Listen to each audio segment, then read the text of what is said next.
Alright, here we are. Another reaction video to Something CinemaSins. And that's right, you read the title, and for the second reaction video for today, yes, everything wrong with the Chronicles of Narnia, the Lion, the Witch, and the Wardrobe. Yes. Oh boy, man, do I have so many fond memories of this live-action Disney film, I tell ya. Yeah, because I remember when my parents and I first watched this. I don't know, because maybe we did see it in the theaters. I don't know, because, jeez. But I know most notably because, like, when getting the DVD copy of this, and, yeah, because, I tell you, Chronicles of Narnia, for that matter, the Narnia films, I mean, with this most notably, it was a big deal. It was a big deal at the time, not to mention because the early 2000s were a big year for Disney doing live-action films. There was this, Pirates of the Caribbean, National Treasure, you name it. Yeah, but I'd say, yeah, the three that I just named off, Narnia, Pirates, and National Treasure, they were some of the biggies for, Disney doing live-action films. And besides, Pirates of the Caribbean being a movie game changer, I guess you could say, it was, yeah. And, and I'd say for Disney and how they would do the next line of live-action films, and yeah. Yeah, because I have a feeling as though that, yeah, from Pirates, National Treasure, and Narnia, they were some of the biggie live-action pieces of Disney, and the films that would come out later on, National Treasure 2 and, Prince Caspian, that being the second and last Narnia film that Disney would do, and the Pirates of the Caribbean sequels, I mean, especially the first two sequels, which basically would be tied together, Dead Man's Chest and At World's End, yeah, and being, part of Curse of the Black Pearl, that being the Pirates of the Caribbean trilogy, excuse me, and especially Gore Verbinski directing the three of them, but yeah. But yeah, Narnia, because more I have to say about Narnia. Well, I also remember, like, seeing some of the promos, commercials, and, even Disney Channel, like, when they promoted Narnia and such. And I want to say, yeah, because a little bit at the Disney parks, I don't remember that much, like, for the Lion, the Witch, and the Wardrobe at Disney, at Disney World. My family and I, we mainly only went to Disney World, so I don't really remember anything about, seeing Lion, the Witch, and the Wardrobe stuff, mainly at Disney's Hollywood Studios. But I especially remember and know, when it came to Prince Caspian, yeah, seeing the stuff that was there at Disney's Hollywood Studios. I mean, technically, yeah, it was still called Disney's MGM Studios, but yeah. By the time that Prince Caspian came out, that's when the name of the park went from MGM to Hollywood Studios. Yeah, MGM Studios to Hollywood Studios, be more precise. And I remember very well seeing the Prince Caspian experience. Remember that was right next door to Toy Story Midway Mania? If anybody had seen that too, that building, it went through so many changes and different shows. Like, before the Prince Caspian one, there was one for the Lion, Witch, and the Wardrobe, and actually, the White Witch herself had made appearances as a meet and greet character. I think, yeah, a little bit at Hollywood Studios, but also I'd seen a few videos on YouTube where she did appear at Disneyland. Yeah, and, but my point being is that the White Witch making an appearance at the Lion, Witch, and the Wardrobe experience at Hollywood Studios, and then when it turned to Prince Caspian, I remember that very well, and then after that, that building would change to something being Pirates of the Caribbean related. Unfortunately, I didn't get to experience that. That was the Legend of Captain Jack Sparrow, yeah, because you have James Arnold Taylor voicing that talking ghost skeleton, and you have Johnny Depp himself appearing as Jack Sparrow, not physically, but, on screens, but, But if anybody had experienced that too, and, well, more than likely you've seen it on YouTube, but, yeah. But, nowadays that building just nothing really anymore, especially since, we have Galaxy's Edge and Toy Story Land, and nothing much going on in that section. Well, just mainly it's just used for, the meet and greet stuff, for the Incredibles and stuff like that. But, it's still nice to see that we're able to still go into that one part where, Pixar Courtyard, yeah. But anyways, so yeah. But yeah, anything else to talk about The Lion Witch? Well, I don't know, but I also remember this. If anybody had seen this too on Disney Plus, prop culture, because that was great to see, where we got to see some of the props from The Lion Witch and the Wardrobe, and some of the cast members, some of them reuniting, mainly, Peter, Susan, and Lucy. Yeah, what's some faces? Except for, Edmund. He wasn't present, unfortunately, but yeah. But yeah, CinemaSins, what they have to say /sin on The Lion Witch and the Wardrobe, I don't know. I mean, maybe they'll have, like, what, 1 or 2 positive things to say? Will they remove a sin? I don't know, because I'm about to find out. But yeah. But yeah, not to mention, one more thing to mention, I think it's obvious, and, well, especially coming from Doug Walker, because if anybody's seen his Disney Sember review of this movie, pointing out, that it seems as though that Disney wanted their own Lord of the Rings, and yeah, and thankfully, it turned out pretty good, how they did Chronicles of Narnia, because, this coming out, Chronicles of Narnia, The Lion, Witch, and the Wardrobe, and I kind of need to slow down talking, because have that coming out just 2 years after the Lord of the Rings trilogy had finished. So, yeah. All right. And one more thing, because the authors of each Lord of the Rings and Narnia, they were friends, and they were also drinking buddies. And yeah, it's great to see that, they knew each other, they had a good friendship, and, how each of them, they wrote 2 good pieces of fantasy books, fantasy franchises. Started with books, and then when they would be turned into movies, and pretty good ones. Yeah. All right, but enough said now. Let's now get into the CinemaSins video itself. So here we go. Everything wrong with the Chronicles of Narnia, The Lion, the Witch, and the Wardrobe. In 3, 2, 1, begin. And how many minutes? Well, I mean, because the video itself is 13 minutes. Yeah. These are German bombers in a movie about some British kids escaping the war into a mythical realm. Do we really need Sky Captain in the world of yesterday footage of these bombers? Maybe this is why the movie is 2 hours, 23 minutes long. This intense opening is meant to give us context, but it also builds a connection to their home and their mother that the movie will never revisit or resolve for its entire 2.5 hours. And the next 2 movies. Why can't you got anyone but yourself? You're so selfish. You could have got us killed. You know what else could get you killed, Peter? Leaving that bunker door open just so you can chastise your little brother. Shut the door. When boarding a train, please that's make sure true. to inform us if you are starring Well, a film, so you can be seated. And that he just wanted to get the photo of their father, that's Thank all. you, and enjoy your Understandable. graduation. You will listen to your brother, won't you, Edmund? Be a big Think again. Okay, I will, but, do you mean emotionally, like Dakota Fanning in Man on Fire? Or do you mean physically, like 80s Monica on Friends? Or do you mean spiritually, like that whale rider chick? Movie isn't the screw tape letters. Mrs. McCready? I'm afraid so. Movie spends so much time Oliver twisting and Anne of Green Gabling, I'm beginning to wonder if it's ever going to go Narnia chronicling.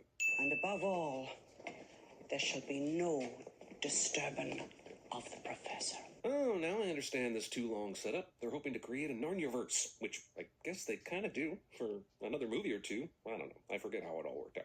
Was it Latin? Yes.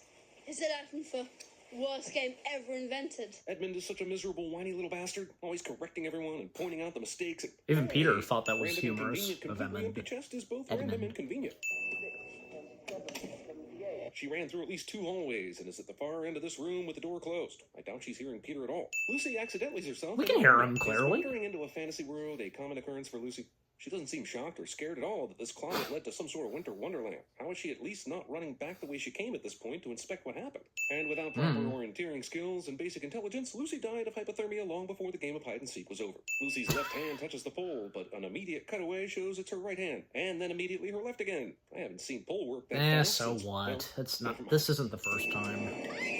Yes, Lucy, be very afraid. I've seen what James McAvoy does when he's in beast mode, and you don't want any part of it. Did this movie even have a continuity? Not to split. Fingerprints are different in almost every shot. The packages are in different places than they land, and if we track every continuity error through this whole thing, we'll be here longer than a Narnian winter. Let's just add 15 sins and call it a day.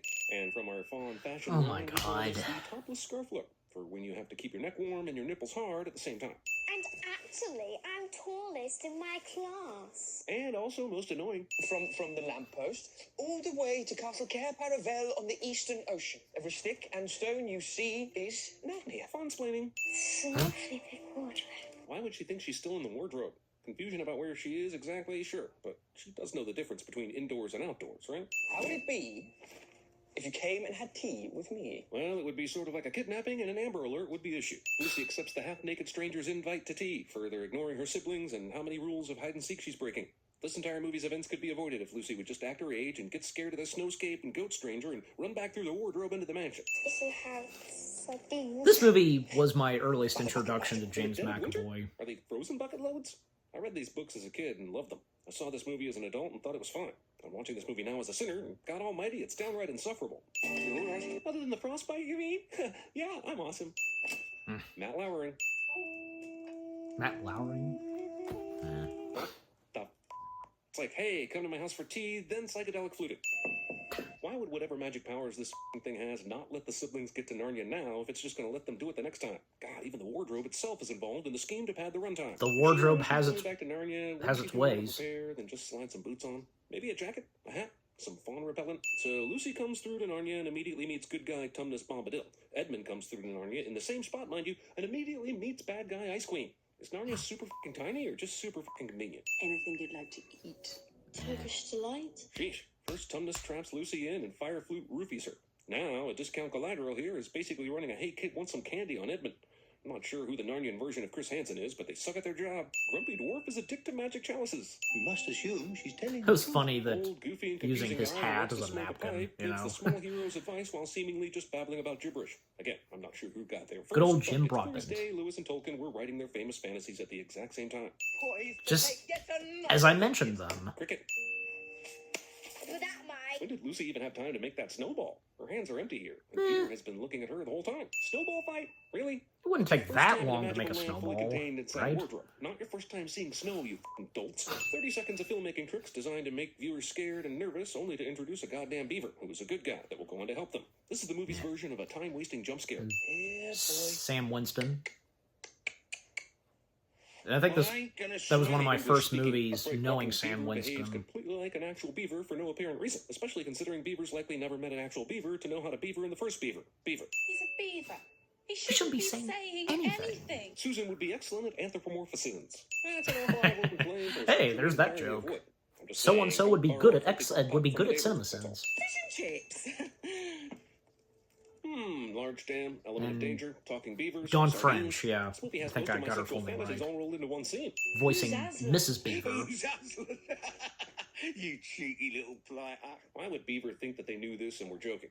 He knows they're not from here, right? They don't even know about the prophecy. Prophecies. You know, that doesn't really rhyme. Poem Nazi. It's time the four of us were getting home. Ed? That damn room is in no damn way big enough for Edmund to have made his damn escape without being seen. These doors seem a bit impractical. Well. Edmund is a punk-ass little bitch. Already ditched his family to race to the obviously evil queen because she has some candy. Walks through a field of statues that, to me, the casual observer, are clearly Medusa-style frozen real creatures, and draws glasses and a mustache on one. Edmund. This movie should have been called Chronicles of Narnia. Edmund is a ponce. Also, He is at fabulous. first, but My you know, apologies. he doesn't know any better at first. Queen.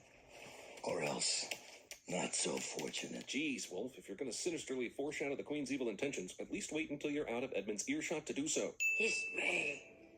For your num-nums. Honestly, I wrote and erased several jokes about this line, but ultimately I can't shake the thought that This Way for Your Num-Nums would make an excellent band name. Man, how many movies is Liam Neeson in where a pack of wolves are the bad guys?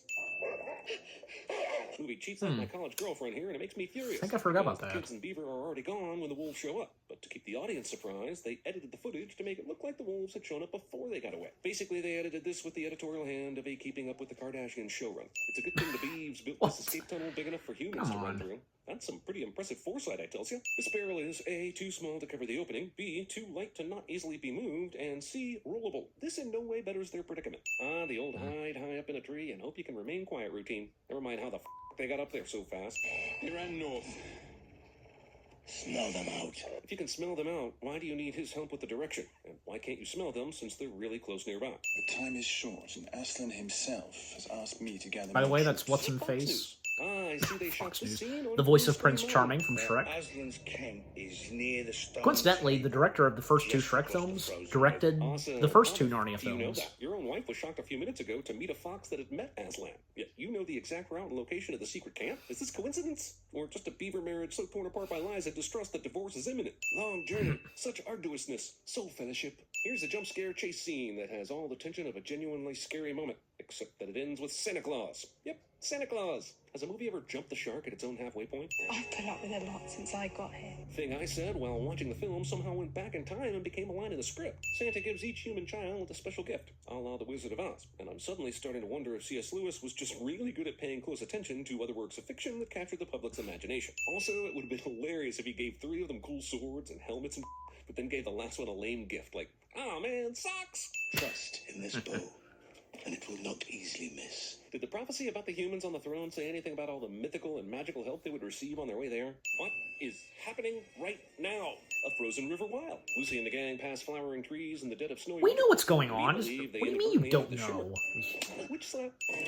Witch Why are slap. they all staring at us? Have you absorbed nothing about the prophecy of Adam's descendants? You're supposed to be smart. Look, this is a massively super huge army gathered here, where Aslan apparently is. And yet the Ice Queen knew nothing of Aslan's return or his location until Edmund told her? God, she has the worst informants. This unexplained centaur makes a lot more sense than the one in Bright. Welcome, Peter, son of Adam. Even in 2005, Liam Neeson as Aslan was a bit of casting that was too on the nose. The evil Gimli torments Edmund for fun. My question is, Come why on. did they keep him alive? Liam Neeson's good in And even anything if he's keeping him in. alive has a good excuse. Why did they bring him He was along in excellent battle? at voicing Aslan.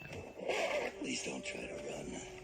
We're tired, and we prefer to kill you quickly. Do you though? Because it seems to me Discount Gamork and the pack had the upper hand. The Until the main wolf the main wolf character had a great voice.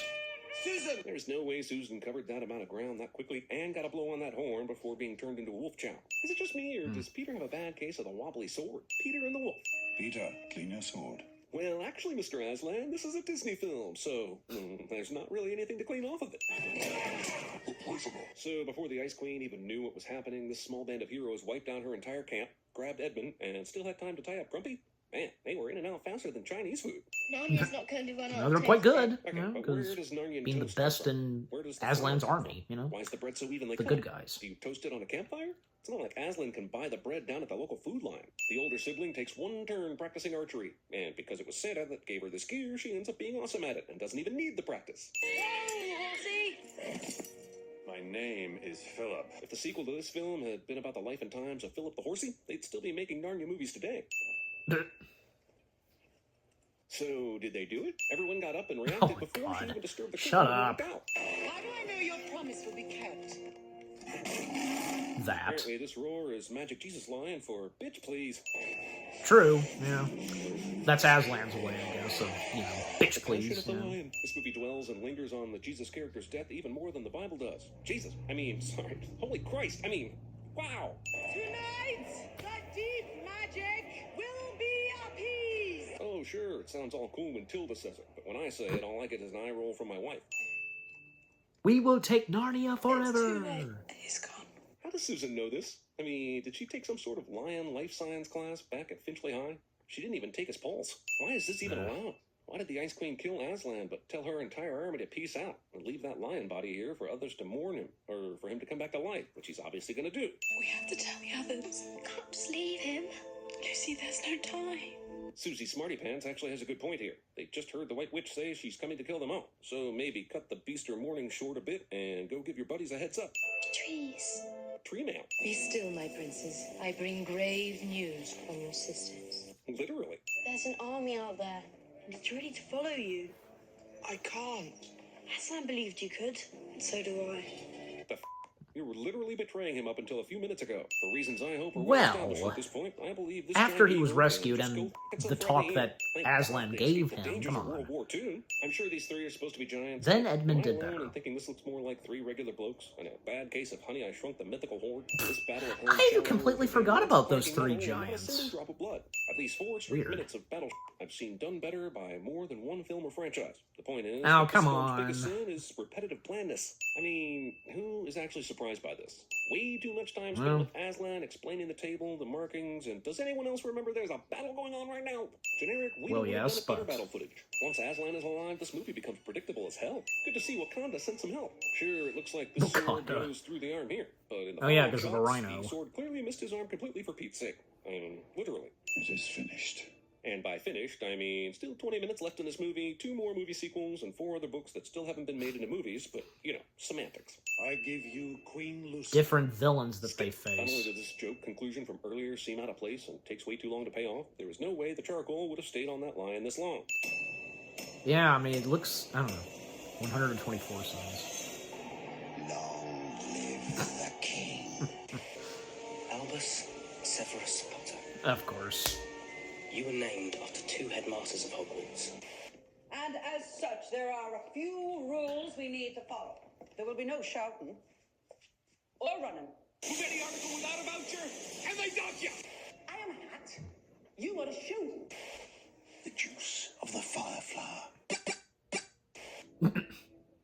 Mario? I'm gonna start beating the shit out of you in the next 5 seconds. And you're gonna swallow a lot of blood for a f***ing billfold. Lucy. What's that from with Liam Neeson? Ryan. Lucy, you got some explaining to do. It's a beaver. Thank you. I just had it stuffed. Obviously. Look, just because some man in a red coat hands you a sword, it doesn't make you a hero. You can't expect to wield supreme executive power just because some watery tart Monty Python and the Holy Grail? Don't waste my time with flattery. This is gonna be a total Cluster cuss. And that's the last one. Okay. Alright. Well, yep. Okay, so that was everything wrong with the Chronicles of Narnia, The Lion, the Witch, and the Wardrobe in, yes, 12 minutes or less. Yeah. It's not in the title, but of course it shows in the video, but alright. Yeah, well, I mean, I was kind of, but I wasn't getting my hopes up, really, because maybe possibly they could say some positive things and remove a sin or two, you know? But they didn't. And, yeah, this is kind of, yeah, this is an older, excuse me, this is an older, video of theirs, but, yeah. But, you know, just overall, that was pretty good, funny, entertaining, and again, that's the purpose of their videos, their content, for our laughs and for our entertainment. And yes, like, some things that they point out, yeah, sometimes you would kind of agree, but sometimes, oh, come on, you know, because, yeah. But, you know, overall, the first Narnia film, The Lion, the Witch, and the Wardrobe, it's a masterpiece. It's a Disney live-action masterpiece from the early 2000s, without a doubt. And I'm sure you guys would think so, too. And yeah, I noticed that there were some parts of the movie that they completely skipped, like, and well, they obviously didn't have anything to say / sin, like, well, most notably, the ending to the movie, because right after they showed that part where Cheetah, yeah, because, like, the markings, yeah, after that was it, you know, because nothing on, like, say, when we would see them older, and when they would return home, go through the wardrobe, and they would be back as kids, and once again seeing the professor, yada yada yada, and one more scene during the credits, like mid-credits, yeah, so, but yeah, and other stuff that they did not say / sin in this movie, yeah, and I did point this out because, what's-some-face, his name's right there in my head, but I can't, I'm right at the tip of my tongue, who voiced the fox in Narnia, who also voiced Prince Charming in the Shrek movies. And that, surprisingly, that never occurred to me. Because coincidentally, he voicing, what's-some-face who voiced the fox in Narnia. Narnia being directed by the same guy who directed the first 2 Shrek movies. Yeah. Was he one of those like, wasn't he one of those directors, like, I don't know, how do I put this, where there have been some directors, yeah, some of them would direct animated movies, and then, later on, they would wound up directing some live-action films. Yeah. What's-in-face who directed Shrek and Shrek 2? He would go on to direct Narnia, the first two Narnia films. But I can also think of, say, well, yeah, because Mike, what's his last name, who... most notably because he directed Kung Fu Panda 4 and a couple of other animation films. Well, before that, he did direct live-action materials. Like, most notably, he directed Sky High, which, yeah, that came out the same year as Narnia. And I can also think of, well, most notably, Brad Bird. Because he first off directed some animated films, and then he would then go on to direct some live-action films, most notably Mission Impossible, Ghost Protocol, and Tomorrowland. Yeah, so it's great to see that, we would see some directors, like, whichever which, first directing live-action films and then directing animated films, or it could be the other way around. Directing animated films first, and then live-action films. And I can also think of, how did I not think of him at first until now? Rob Minkoff, he started off directing animated films. Well, most notably, he was one of the directors for The Lion King. Years later, he would most notably direct the Haunted Mansion movie with Eddie Murphy. But he would direct another, like, one or two live-action films, and he would, once again, like, go back into the realm of animation being a director, like, most notably, directing Mr. Peabody and Sherman, and the Blazing Saddles animated remake, best way to put it, to describe it, because it is a Blazing Saddles remake in animation, not dealing with cowboys, ninjas, samurai, yeah, that. Which I did see that before, and it was okay. I didn't hate it. I thought it was okay. It was decent, but yeah. But my point being, and overall, because yeah, it's really cool when seeing directors who would direct some animated films and live-action films, from, say, Brad Bird, Rob Minkoff, and What's-in-Face, who did Shrek and Narnia. Yeah, and oddly enough, because just a year after Shrek 2, what he would direct next would be The Lion, the Witch, and the Wardrobe. And also, he was, because he was so busy directing the Narnia films, he was unable to come back and direct the third installment of the Shrek franchise. Because, because around that time, he, after doing The Lion, the Witch, and the Wardrobe, him being attached on directing the second installment, which being Prince Caspian. But, yeah. And also, yeah, other things that, CinemaSins said/sinned about The Lion, the Witch, and the Wardrobe. I don't know, because, yeah, some things, we understand, like, that sequence where, Peter doing the sword, like, breaking the ice. We know what's going on right there. How can you not? I'm referring to the CinemaSins narrator, of course.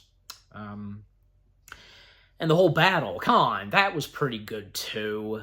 Especially because with great visuals, the CG effects, and even some pretty good dialogue. Well, most notably, Peter, saying, "For Narnia! And for Aslan!" Now, that was pretty cool.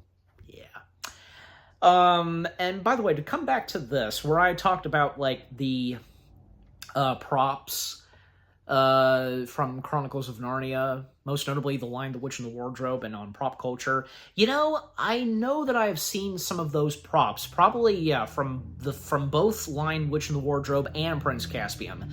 Mainly some of them that were on display at the time at Disney's Hollywood Studios, at the Prince Caspian exhibit, but also, I'm pretty sure, when the Backlot Tour was still around, and after you get off the Backlot Tour, you would find yourself going into, well, the, I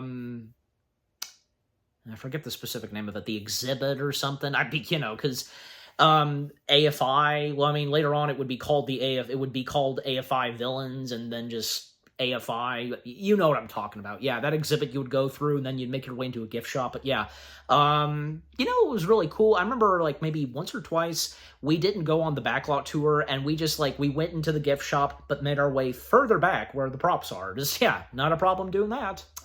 So I'm pretty sure that there were some costumes and such on display at that exhibit when you get off the backlot tour, from the Narnia films, I'm pretty sure.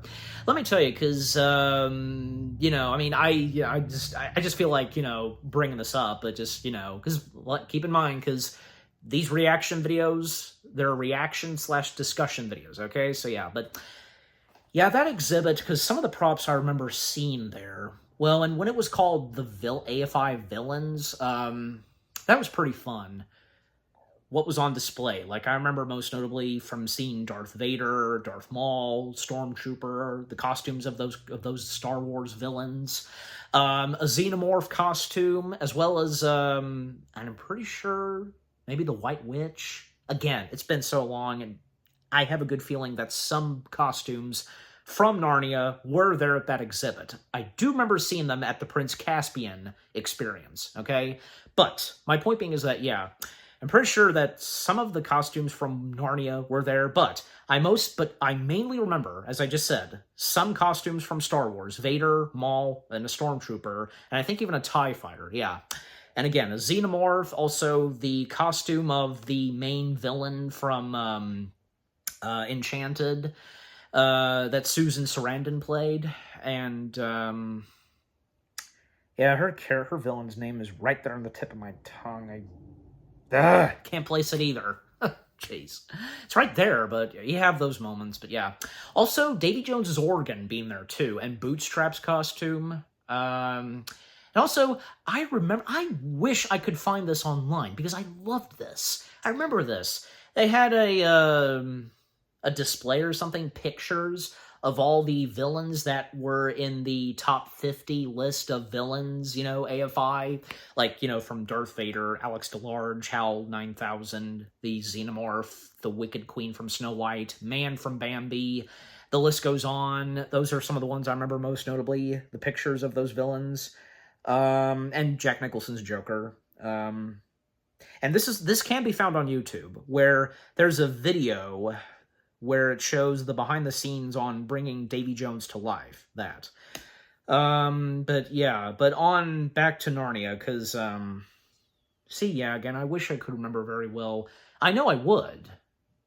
That if there were any costumes on display at that experience, that exhibit, after getting off the Hollywood backlot tour at Disney's Hollywood Studios, yeah, but I just most notably remember from the Prince Caspian experience, yeah. And speaking more of Prince Caspian, because, yeah, after Prince Caspian came out, well, not to say that, I don't think so. Was it? Like, it wasn't god-awful or anything, but it didn't really, like, make it that high or something, you know, because it wasn't as big as and good as, say, well, the first Narnia film.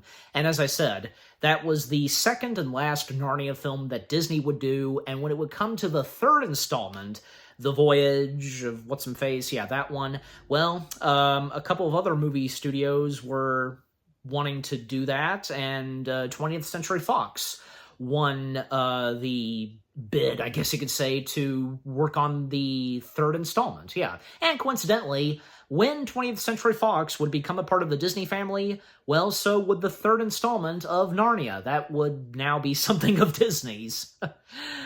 Yeah, but anyways, but I do remember that, yeah, it was sad that, you know, at that time that, you know, we weren't gonna see Disney doing the third installment. I mean, we were still gonna see the same cast members come back, but yeah, it wasn't gonna be Disney doing the third one, but yeah.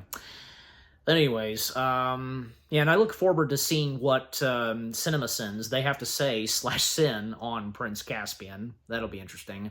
In 15 minutes or less, yeah, because I see the number 15 right there, but yeah. It is in the title, but anyways. Is there anything else to mention and point out about not robots? Why am I thinking of robots all of a sudden? Well, that being another 2005 movie, but yeah, that coming out the same year as Narnia, but yeah. The Lion, the Witch, and the Wardrobe. I don't know, because, that's Cinema Sins for you, and you would think that maybe they could remove a sin or two. Maybe they'll have something positive to say on certain movies like this one, but sometimes, nah. But again, they're really just for our laughs and for our entertainment. So yeah, but overall, and to wrap things up, yeah, the Cinema Sins video of them sinning on the Chronicles of Narnia, The Lion, the Witch, and the Wardrobe, that was pretty good. Funny, not bad, entertaining, yeah. And what about you guys? What did you think of the Cinema Sins video itself? What they had to say /sin on the Chronicles of Narnia, The Lion, the Witch, and the Wardrobe itself? Any of you that, obviously, I don't see why not. You all have seen the Chronicles of Narnia, The Lion, the Witch, and the Wardrobe. Do you remember when this was a big deal at the time? Did any of you get to experience this in theaters? And when going to the Disney parks? And what did you think of the later Narnia films that came out after this? And is this one of your favorites of the Narnia films? What are some of your favorite moments, your favorite characters, and just, yeah. And anything you agree and disagree with what they had to say /sin, and, get good laughs, chuckles, and also the audio outtakes /after credits. And yeah, because on them, yeah, of course, they were pretty funny. A few of them I did recognize, but the rest of the audio clips, yeah, not really. I couldn't identify them, but yeah.